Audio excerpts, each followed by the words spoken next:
අද අපි බලමු රසටම ලේසියෙන් චිකන් කොත්තුවක් ගෙදරදී හදාගන්නේ කොහොමද කියලා.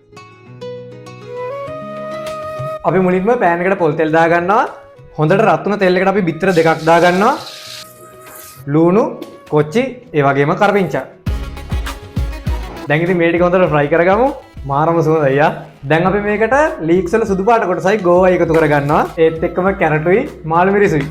ජින්ජර් ගාලික් පේස්ට් එක මෙතන තියෙනවා. ඒ වගේම තක්කලි.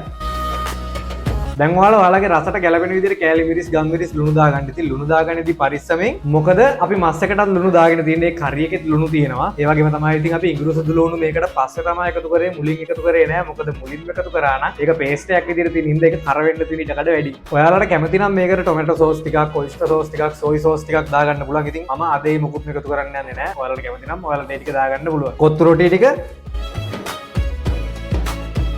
ඔයාලා කොත්තුවක් හදද්දී මම දැන් මේ එකතු කරගත්තා වගේ කොත්තු රොටි ටික එකතු කරලා ඒ රොටි ටික ටිකක් ෆ්‍රයි කරගන්න. එතකොට මාරම රසයි. ඒ කියන්නේ ග්‍රේවි එක එකතු කරන්න කලින් මේ රොටි ටික පොඩ්ඩක් ෆ්‍රයි කරගෙන ඉන්න ඕනේ. දැන් මම මේකට චිකන් කරි එක දාගන්නවා.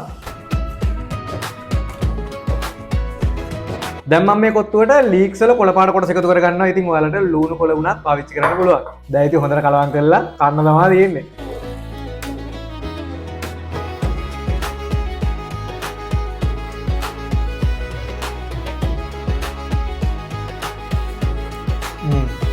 මේක නම් මාරම රසයි. අනිවාර්යෙන් මේ ක්‍රමයට හදලා බලන්න. ආයෙත් කියන්න වතර නෑ මම හදුව ඉඳන් මේක මාරම රසයි. try කරලා බලන්න.